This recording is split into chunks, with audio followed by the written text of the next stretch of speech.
자, 고작가의 휴먼 레코드 라디오 에디션 소설가 고예나 작가와 함께합니다. 작가님 어서 오세요. 네, 반갑습니다. 네, 지난 시간에 이어서 오늘도 마오쩌둥과 그의 시대가 주인공입니다. 마오쩌둥의 주치의 최측근이었던 리즈수이라는 인물이 쓴 마오쩌둥의 사생활이라는 책을 중심으로 이야기를 나눠보고 있는데, 자, 오늘은 지난 시간에 예고한 대로 마오쩌둥의 그늘 아래에서 후계자를 꿈꿨던 이들의 이야기를 나눠보겠습니다.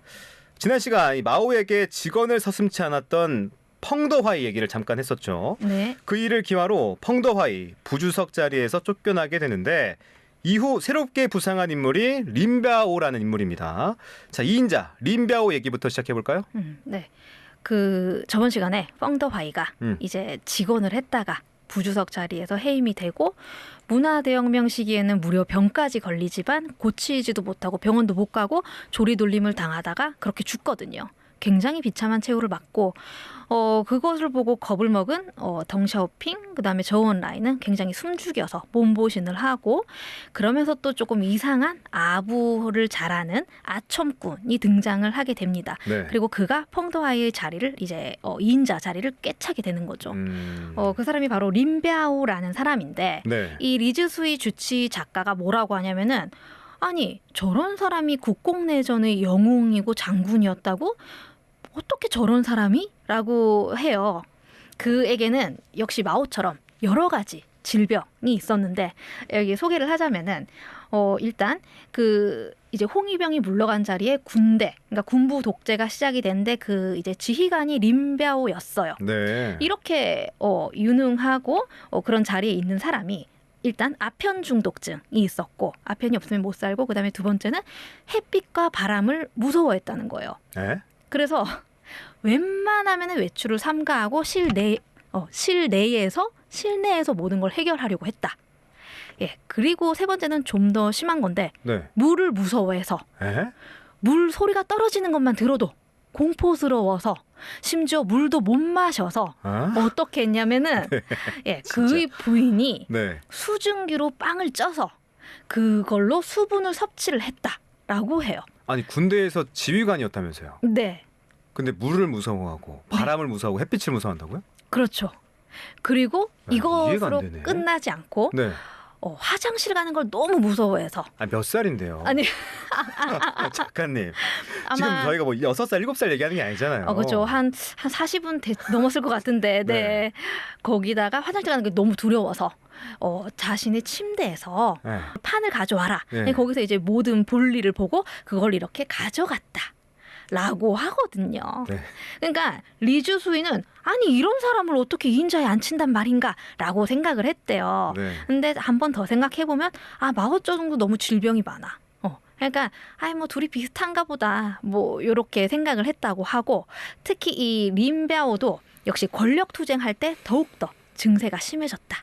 예, 외출을 공통점이 삼가하고. 있군요. 예. 그리고 그냥 이건 제 생각에 네.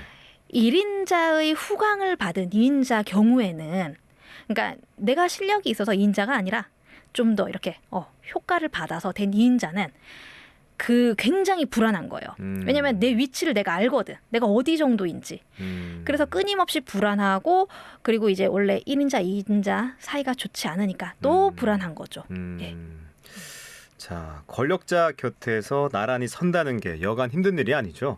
2인자를 또 두고 보지 못하는 게 권력의 속성 아니겠습니까? 그렇죠. 2인자들의 말로가 대체로 좋지 않은데 린벼오는 어떻습니까? 이 펑더화이도 네. 2인자에 있었는데 직언을 하다가 문화대혁명 때 조리돌림 당해서 처참하게 죽었고, 네. 린벼오 역시 처참하게 죽거든요. 아이고. 어떻게 죽냐면은 이제 너무 권력이 자기도 집중이 된 거예요. 그러니까 모든 군사 권력을 다 가지고 있어서 이 마오쩌둥이 뭐 군대에서 뭐 누가 왔다, 뭐 감시 뭐 보호해주겠다라고 하면은 거절을 했다고 할 정도로 이제 못 믿는 거예요. 린벼오가 보낸 측근을 믿을 수가 없는 거예요. 뭐 그런 식으로 하다가 린벼오가 마오쩌둥이 날 칠 것 같네. 언제 한번 나를 확 숙청할 것 같은데 내가 먼저 칠까? 이런 생각을 했다는 거예요. 그럼 쿠데타를 내가 먼저 하자 해서 독립정부를 나름 이렇게 작게 뭔가 만들자라고 해서 여기 공식 문서에 의하면은 남한의 독립정부를 수립하자라고 해서 막 움직임이 군사를 막 여기 이렇게 이끌고 가는데 마오가 딱 그걸 발각이 된 거죠. 알아차린 거죠. 그래서 바로 야 제지해, 바로 잡아와. 이렇게 하니까 이제 이 린비아오가 너무 이제 경황 없이 탈출해야 되잖아요. 그래서 비행기를 타고 측근들만 데리고 경황 없이 비행기를 타고 탈출을 합니다. 네. 탈출을 해서 마오가 아야 잡아 저 빨리 따라가 하는데 너무 빨리 비행기를 이제 조종을 해서 외몽골까지 가요. 그래서 이제 그때는 기술도 안 좋고 잘 보이지도 않고 잘 안 보입니다. 이제 우리 그 영공을 떠났습니다. 어떻게 할까요? 그러니까 마오가 고민하다가 그래 그럼 나도 이랬대요. 그런데 3일 뒤에 비행기가 추락을 하고 이제 전원 사망의 그런 게 발견이 되거든요. 그래서 왜 그랬냐? 네. 뭐 또 여러 가지 설이 있는데 이 책에 의하면은 너무나도 경황 없이 빨리 탈출을 하다 보니 연료가 부족했다. 그래서 원래 소련으로 이렇게 도망가서 망명 갈 생각이었는데 소련까지 못 가고 이제 떨어져서 이제 죽었고 전원 사망, 측근도 전원 사망. 근데 얼마나 린비아오가 나쁜 아부꾼이었으면은 그가 죽었을 때 나쁜 세력이든 뭐 좋은 세력이든 할 거 없이 모두가 정말 잘 됐다고. 진짜. 라고 정말 안도의 한숨을 뭐 저우원라이를 비롯해서 모든 사람들이 그러니까 그렇게 정말 잘 갔다. 라고 했다는 거죠. 그렇구나. 자, 그런데 처음부터 마오쩌둥이 린비아오를 탐탁치 않게 여긴 건 아닐 것 같아요. 왜 굳이 믿지도 않는 사람을 2인자 자리에 앉혔을까요? 그러니까 마오도 알고 있었어요. 그러니까 이렇게 1인자의 자리를 30년 가까이 하는 게 그것도 쉬운 일이 아니거든요. 그러니까 사람 보는 눈도 좋아야 되잖아요. 그래서 린비아오가 언젠가는 배신을 할 사람이라는 그걸 알아차렸대요. 알아차렸는데도 계속 유지시켜줬어요? 네. 그 이유를 리즈수이한테 이렇게 이야기를 해요. 뭐라고요? 뭐라고 말을 하냐면은 네. 린비아오는 자기가 팔고 있는 수박이 아주 달다고 말하는 왕서방 같은 짓을 한다. 그러니까 너무 속에 보이는 그런 아첨을 해서 오히려 나에 대한 충성심이 밑바닥인 게 다 보일 정도다. 그런데 왜 데리고 있느냐? 그만한 이용 가치가 이 시기까지는 있으니까. 걔가 자꾸 이렇게 이제 문역을 지지하고 막 이렇게 모든 게 마오의 뜻이고 다 이렇게 충성을 하니까 그럼 내가 서잖아요. 내가 면이 서니까 이때는 이용 가치가 있으니까 한 요 정도까지는 데리고 있자라고 해서 2인자의 자리에 뒀던 거죠. 그렇군요. 자, 그럼 린비아오가 제거된 뒤, 뭐 제거라고 표현할지 모르겠지만 어쨌든 사라진 뒤에는 유명한 4인방이 등장한다면서요? 이 네. 4인방에 대한 소개도 필요할 것 같아요. 아까 그 질문에서 조금 더 대답을 하자면은 네. 그 이제 린비아오가 죽었잖아요. 네. 린비아오가 죽었어요.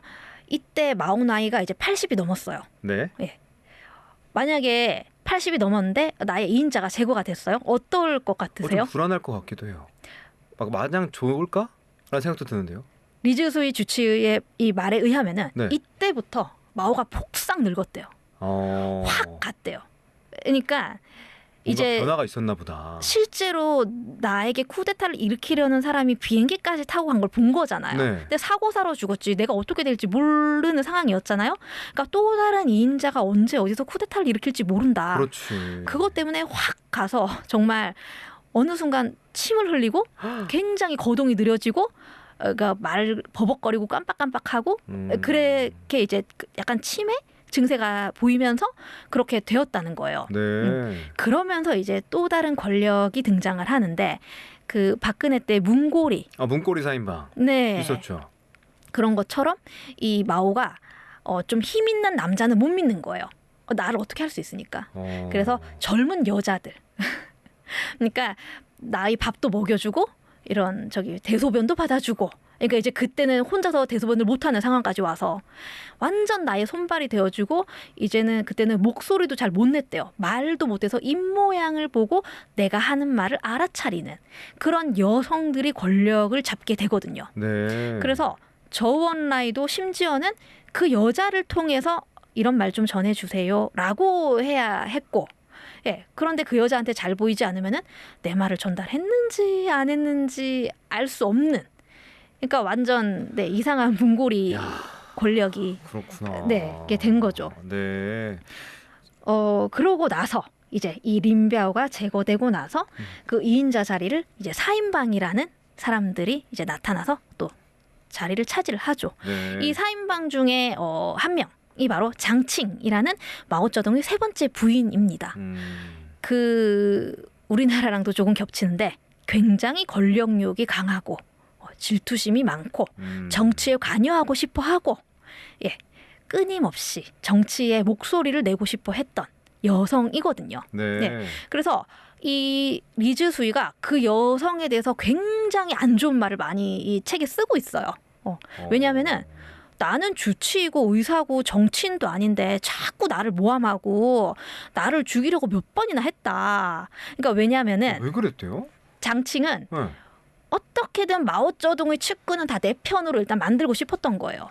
그래야지 이렇게 마오쩌둥 구슬리기도 좋고 이렇게 좀 편하니까. 근데 리즈수이는 끝까지 중립을 지키는 사람이거든요. 그 누가 뭐 어떻게 조금 해달라, 뭐 힘써달라 이 말 좀 전해달라 해도 저는 절대로 관여하지 않겠습니다라고 했던 인물이에요. 내 편이 아니니까 그렇죠. 싫어했구나. 그렇죠. 그래서 항상 비방하고 몇 번이나 죽을 위기까지 놓이게 됩니다. 예. 그러니까 우리나라 입장에서는 아유 뭐 그래봤자 의사가 뭐 있었겠어 하지만 그게 아니라 그때마다 마오쩌둥이 나타나서 내 주치 좀 건들지 마라. 내 주치 없으면 뭐 내 병은 누가 보냐. 얘는 그 괜찮다. 건들지 마라. 내가 보장한다라고 해서 몇 번이나 그런 위기에서 풀려났다고 써 있어요. 아 진짜. 그래서 그 4인방이 이제 그 말도 잘 못하고 어눌한 마오쩌둥을 대신해서 설치게 되는데 네. 그 중에 한 명이 또 강성이라는 자가 있어요. 그 4인방 중에 장칭은 부인이고 한 명은 또 강성이라는 자인데 이 자가 방광암에 걸려요. 그래서 수술을 해서 이제 살아야 되는데 참 공산국가가 무서운 게 뭐냐면은 마오쩌둥이 암이 만약에 발견이 된다. 그러면은 절대로 환자에게 알리지 마라. 왜냐? 알게 되면은 더 스트레스 받아서 일찍 죽을 수 있다. 수술해도 죽는 게 똑같기 때문에 절대로 수술하지 마라. 라고 말을 한 거예요. 그래서 강성이 방광암에 걸렸는데 수술을 못 하는 거예요. 마오쩌둥의 한마디 때문에. 네. 그래서 수술이 아닌 시술을 받고 이렇게 겨우겨우 살다가 나중에 죽거든요. 그래서 그 4인방이 그 문역도 지지하고 이 마오쩌둥의 목소리를 대신해서 계속해서 이제 활기를 치고 다니는데 우리나라 상황으로 빗대면은 좀 극우 유튜버들 네네. 그런 극우 아스팔트와 어떤 그런 정광훈 같은 세력 뭐 그리고 몇 명 너무 나간 국회의원들의 조합이라고 생각하면은 좀 생각하기 편하실 것 같아요. 알겠습니다. 자, 권력이라는 게 참 비정합니다. 저우원라이가 마오보다 먼저 죽는데 그 병을 방치했다는 말이 아까랑 말씀하셨던 그 말의 연장선일까요? 그렇죠. 이 강성이 방광암에 걸렸는데 수술 못해서 시술만 했다고 했잖아요. 네. 저우원라이도 방광암에 걸려요. 그리고 비교적 빨리 건강검진을 통해서 알게 돼요. 초기에. 그래서 수술을 받으면 살 수 있었어요. 네. 그런데 역시나 수술 허락을 내리지 않아요. 그러니까 1인 지도자가 수술도 못하게 하는 거죠. 아, 진짜 너무한다. 그렇죠. 그리고 저우원라이가 마오보다 5살 연하예요. 네. 그러니까 어쩌면 마오쩌둥은 나보다 제가 오래 살면 안 돼. 나한테 무슨 해코지를 할 줄 알고 약간 이런 계산도 있던 게 아니었을까 그런 생각을 해보게 되고 그리고 결국에는 너무 이제 그러니까 암에 걸리면 아프잖아요. 일단 네네. 수술을 또 못하니까 그래서 이 결국에는 저우원라이 부인이 그 이 문고리 권력 여성에게 사정사정한 거예요. 제발 저우원라이 수술만을 허락해달라고 얘기 좀 해봐라. 라고 해서 겨우겨우 해서 수술 허락을 받아요. 하지만 너무 마지막에 말기에 암 말기에 수술을 받았기 때문에 별로 완전 효과는 없었고 그래서 같은 해에 죽는데 1월에 저우원라이가 죽고 9월 달에 마오쩌둥이 죽어요. 네. 이 저우원라이의 죽음 이후 천안문 사건이 일어납니다. 우리가 흔히 아는 이 탱크맨이라는 기억하고 있는데 2차 천안문 사건 때이고 1차에 대해서는 잘 모르시는 분들이 많을 것 같아요. 1차 천안문 사건에 대해서 좀 소개해 주세요. 네, 우리가 알고 있는 거는 탱크맨. 근데 그거는 2차이고 1차는 이제 저우원라이가 1월에 죽었다고 했잖아요. 그러니까 너무나도 존경받는 저우원라이가 죽어서 이 중국 인민들이 처음으로 집단으로 감정 표출을 해요. 어떻게 하냐면은 네. 베이징에 있는 천안문 광장에 꽃을 이렇게 올리고 그다음에 추모를 하고 그다음에 사인방은 물러가라. 사인방 뭐 타도 막 이런 그러니까 처음이에요. 중국 역사상 그러니까 인민공화국 설립되고 처음으로 있었던 대국민적인 어떤 우리가 집회 나가는 집단 것과 행동인가요? 같은 네. 처음으로 그러니까 뭐 촛불 뭐 이런 것처럼 처음으로 이제 나타난 것에 마오쩌둥이 뭐 저거 뭐야? 왜 저래? 이제 점점 시위가 격해져서 막 건물과 차량이 불타기도 하고 이런 상황까지 오니까 저거 진압해야겠다. 잡아. 이래서 이제 완전히 이제 그들을 숙청하고 잡아가고 하는데 이때 정말 많은 사람들이 죽거든요. 그래서 이 인원을 거의 헤아리기 어려울 정도라고. 왜냐하면 중국이 몇 명이라고 말하지 않고 그렇지. 천안문 사건이라고 아예 검색어 자체에 나와 있지 않기 때문에 삭제가 되어 있기 때문에 그래서 그렇게 처절하게 1차 천안문 사건이 진압이 됩니다. 네. 이때 이 천안문 사건의 배우로 지목된 게 바로 덩샤오핑인데 사건의 내막은 또 다른가 봐요. 어떻습니까? 그러니까 경제 성장 회복 시기 때 네. 저원라이와 덩샤오핑이 손을 잡고 우리는 뜻이 맞으니까 경제 성장을 하자라고 했으니까 같은 편으로 보고 이 사인방이 저원라이랑 덩샤오핑이랑 친하니까 저원라이 죽은 것에 대해서 덩샤오핑이 막 이렇게 하라고 부추겨서 이렇게 소요 사태가 일어났다라고 사인방이 일러 바치는 거예요. 마오쩌둥에게. 진짜. 그래서 이때 마오쩌둥이 네. 이 덩샤오핑이 어떠한 자리에 있었는데 해임을 시켜요. 근데 죽이진 않는단 말이죠. 그게 제 생각에는 이 사인방이 거짓말하는 거, 그다음에 사인방도 아청꾼에 불과하다는 거를 마오도 알고 있었다고 봐요. 그런데 역시나 그 린베오처럼 그 약간 이용 가치가 있기 때문에 좀 써먹자. 그리고 니들이 해달라고 하니까 약간 해임 정도는 시킬게. 근데 이제 나는 곧 죽을 거니까 중국의 브레인을 다 죽이면 안 되잖아요. 근데 저원라인은 죽었고 남아있는 건 덩샤오핑 뿐이야. 이제 제대로 이렇게 똑똑한 사람은 얘는 살려놔야 돼. 죽으면 안 돼. 이래서 해임은 시키지만 죽이지는 않습니다. 네. 자, 영원할 것 같던 이 마오의 위세도 그의 죽음으로 막을 내리게 됩니다. 죽기 전에 그래도 후계자를 지명하는데 이게 사인방의 기대와는 달랐다면서요? 그렇죠. 그 화거펑이라는 사람이 네. 그 이제 마오쩌둥이 죽기 직전에 네가 내 후계자다. 직계 후계자다. 너가 이어서 해라라고 해요. 그 이 화거펑이라는 사람으로 말할 것 같으면은 역시나 뭐 린베오처럼 문혁을 지지하고 마오에게 좋은 말만 하고 그랬던 사람이거든요. 근데 우리나라랑은 조금 다르게 봐야 할 점은 뭐냐면은 우리나라는 이제 거대 여당 야당이 있고 또 이렇게 소수의 정당들도 있고 여러 당이 있는데 주로 여당 야당이 싸우는 거라면 여기는 당이 하나인 거죠. 공산당. 예. 그냥 하나에서 이렇게 움직이는 건데 그런데 이 화거펑이 오르자마자 바로 이 당 조직, 공산당원 조직들 그러니까 우리나라로 치면은 어느 당의 국회의원들이죠. 당 조직과 손을 잡고 그러니까 아스팔트 구구 세력이라고 할 수 있는 그런 사인방들을 숙청시킵니다. 그러니까 제대로 목소리 낼 거니까 너희들의 이제 쓸모는 여기까지야. 이러고 이제 사인방을 축출하는 거죠. 이렇게. 그러니까 화거펑도 뭐 결코 그렇게 정의로운 인물은 아니지만 일단 사인방은 숙청하고 당 조직과 손을 잡습니다. 그런데 네. 문제는 민심이 화거펑을 원하지 않았어요. 아, 그래요. 사람들이 더 이상 이제 이념은 질렸다. 문혁도 질렸고 마오이즘도 질렸고 우리는 먹고 사는 게 중요하고 화거펑은 싫어. 다른 지도자를 내세워라. 덩샤오핑을 내세워라. 지도자로. 물러가라라고 계속해서 이제 그런 또 목소리가 높아져요. 그래서 결국에는 화거펑이 물러납니다. 근데 이제 덩샤오핑이 뭐 그를 숙청한 게 아니라 네. 그냥 이제 쉬세요. 제가 그냥 뭐 해볼게요. 이제 이렇게 좋게 해서 덩샤오핑이 이제 오르게 되는 거죠. 자, 한때 수정주의자, 개량주의자로 낙인 찍혔던 덩샤오핑이 복귀하는데 등소평의 중국 그리고 이 중국 공산당 마오쩌둥의 시대와는 사뭇 다른 길을 걷게 됩니다.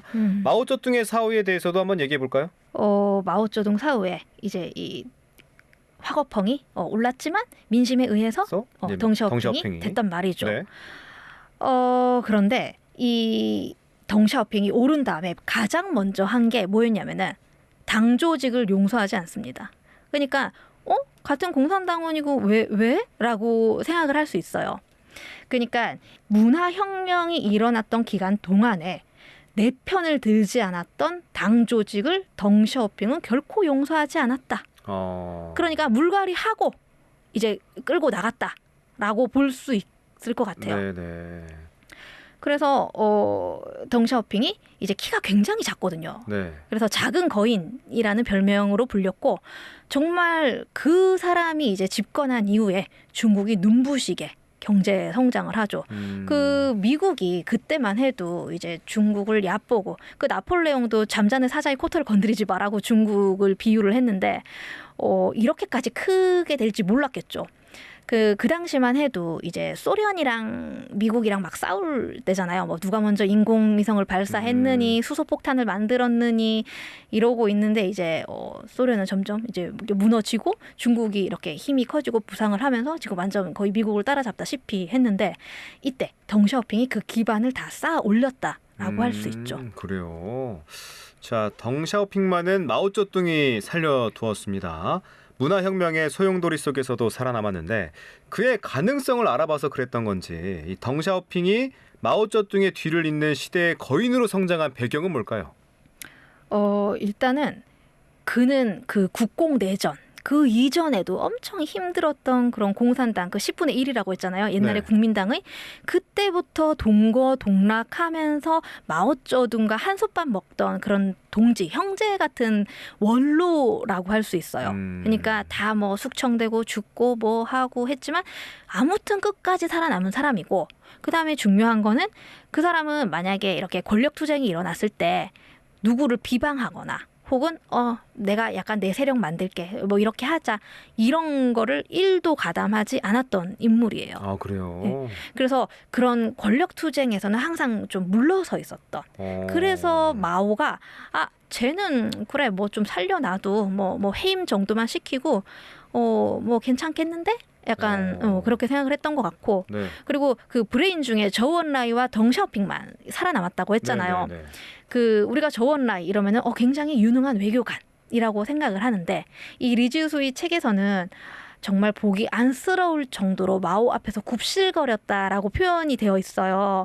예를 들어서 마오에게 무슨 얘기를 할 때 무릎을 꿇고 막 이렇게 하면서 막 했다는 거예요. 그래서 저렇게까지 비굴할 필요가 있나? 근데 이제 아무튼 저원라이도 그랬기 때문에 살아남아서 어떻게든 외교 활동도 하고 헨리 키신저도 만나고 했던 거고 덩샤오핑도 굽힐 땐 굽히고 해서 이렇게 살아남아서 경제 성장을 한 게 아닌가. 그렇군요. 하지만 이 덩샤오핑 역시 독재자의 길을 걷게 됩니다. 시민들의 민주화 요구를 가혹하게 짓밟는 악역을 자처했는데 한 걸음 전진하나 싶으면 또다시 물러나게 되고 역사라는 게 계속 반복되는 것 같아요. 그러니까 정말 안타까운 지점인데 제가 아까 얘기했듯이 혁명가가 장수하면 독재자가 된다. 예. 그러니까 이렇게 임기를 정하고 자기가 물러날 때를 알고 이렇게 반짝 쓰일 때 쓰이면 좋은데 계속해서 이제 욕심을 부르고 그 잘못을 덮기 위해서 더 큰 잘못을 저지르고 그렇게 되는 건데 덩샤오핑이 이제 어떻게 되냐면은 20년 가까이 그도 장기 독재를 하게 돼요. 이 공산당 국가에서. 그러면서 이제 그도 어느새 기득권, 그러니까 수구 기득권, 보수적인 사람이 되는 거죠. 그래서 그 당시에 덩샤오핑은 보수파였고 이제 새롭게 떠오르는 또 사람이 있었어요. 그 후야오방이라고 개혁파. 그러니까 보수파와 개혁파의 갈등이 일어나게 되는데 그러니까 이 후야오방은 좀 더 중국 경제를 위해서 과감하게 개방을 하자. 좀 무역도 좀 시원하게 하고 좀 더 문을 열자라고 한다면 덩샤오핑은 아니 조심스럽게 조금씩 하자. 그래서 이제 이렇게 대립을 하는 거죠. 그런데 결국에는 이 후야오방이 물러나게 되고 그래서 이제 이 덩샤오핑이 완전 보수파가 이렇게 집권을 계속해서 하게 되는데 네. 이 과정에서 저우언라이처럼 후야오방이 죽어요. 그러니까 이제 또 사람들이 천안문 광장으로 나오는 거예요. 추모의 물결이 이제 처음에 시작이 되었고 점점 이제 덩샤오핑에게 좀 비판하는 개혁으로 가자. 더 이상 이렇게 보수는 싫다. 좀 더 크게 개방해라. 막 이렇게 하는데 그 당시에 죽은 후야오방의 자리를 맡은 사람이 누구냐면은 자오쯔양이라는 인물이었어요. 네. 그 자오쯔양이 속으로는 맞아. 저렇게 개혁의 물결을 따라가야 돼. 지식인, 학생, 그런 사람들의 말을 들어야 해라고 생각을 하는데 겉으로는 이제 무서우니까 덩샤오핑 말대로 네, 저는 보수를 네, 옹호하고요. 이렇게 말을 하는 거죠. 그래서 이제 사람들이 인민들이 막 나와서 우리 말을 들어달라, 민심을 읽어달라, 이 후야오방의 뒤를 이어서 자오찌양은 과감한 결단을 해라, 막 이런 식으로 하니까 그 당시에 이제 탱크맨으로 우리가 유명하게 사진을 알고 있지만 굉장히 격했대요. 그러니까 막 사람이 죽고 집이 불타고 막 난동이 나니까 이 덩샤오핑도 그렇게까지 과감한 진압은 하고 싶지 않았는데 너무 시위가 격해지다 보니까 이러다가 공산당 다 망하겠다 싶어서 탱크를 이제 진압을 하고 이때 1만 명 가까이 죽었고 예, 그래서 정말 대학살.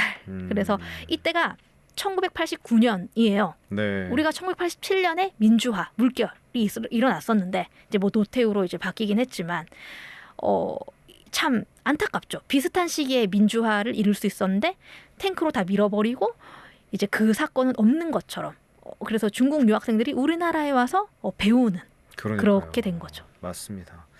자, 독재 반민주라는 비판에 대해서 중국은 중국식 민주주의를 내세웠습니다.